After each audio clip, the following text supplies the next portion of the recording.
you guys so much for having me. Good evening, folks.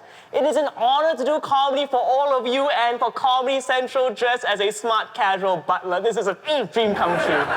My name is Sam C. I am a millennial comedian. I know someone's gonna, millennials with your avocados and your Instagram. Like, I don't really care about all those things. Follow me on Instagram. But there's a big stereotype. They say, like, especially that I am a millennial comedian. They say, like, oh, you guys just want to make a lot of money and give nothing back to society.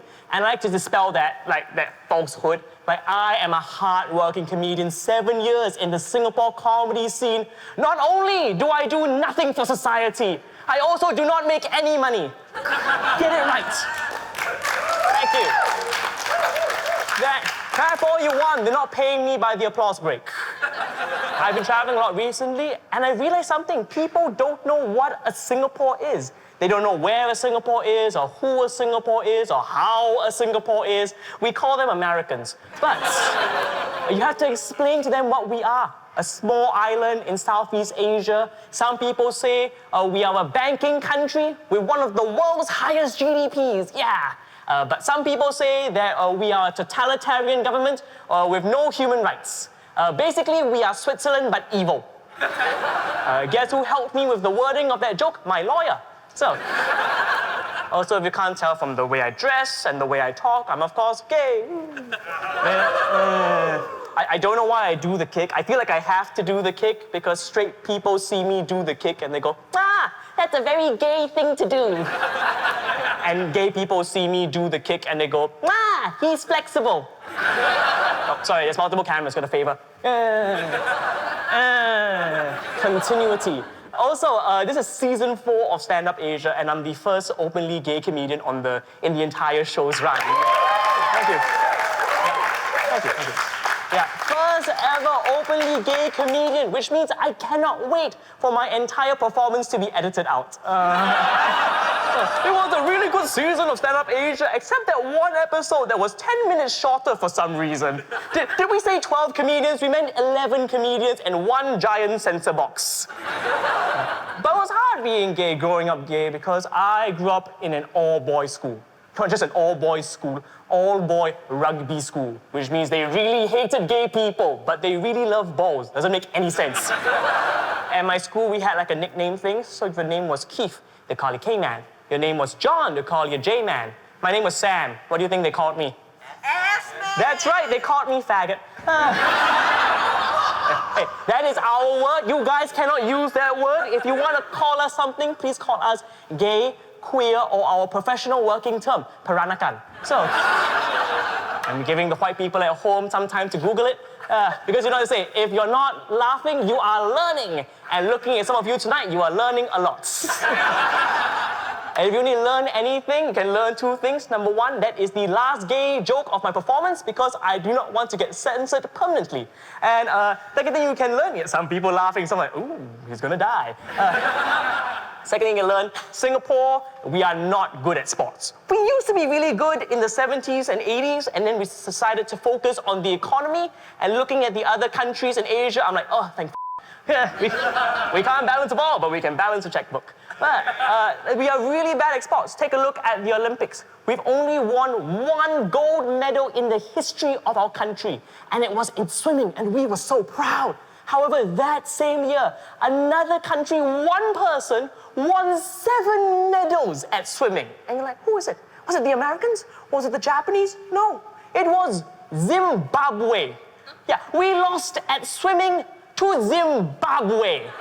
Yeah, they are known for having droughts. They don't even have the water to swim. Like, we have state-of-the-art swimming pools, we have coaches, we have everything. They have dehydration. And here's the thing, people in Singapore blame our success, our lack of success in sports, on the fact that we get Chinese nationals to represent us, especially in ping pong. Like, oh, all these Chinese nationals representing us in ping pong. That's not fair. We need true Singaporeans. First of all, it's ping pong. Who the hell else are you going to call but the Chinese nationals? That's just Olympics racism, right? The Chinese do ping pong, the Africans do running, the Russians do bribery. That's how it works. What are they going to do, hack this show? But But the second thing, I think people have it the wrong way around. Instead of trying to keep out the Chinese nationals, we need to have nothing but Chinese nationals representing us at the Olympics. Because we know one true fact, folks, is that no matter what happens, when a Chinese national travels overseas, they all turn into assholes. And we need to harness that energy. We need to annoy everyone at the Olympics so we win. Like you go to the swimming event, they're peeing in the pool. You go to the cycling event, they've stolen the bicycle. You go to the horse riding event, they've eaten the horse. You go to the boxing event, they're using a baton and tear gas because they think it's protesters. That's how we win. Also, that joke is fine because my great-great-grandfather was a Chinese national, and I'm 116 Chinese national, so it's a majority. I didn't go to university, sue me. Also, and you're like, oh, Sam, that joke was a bit racist.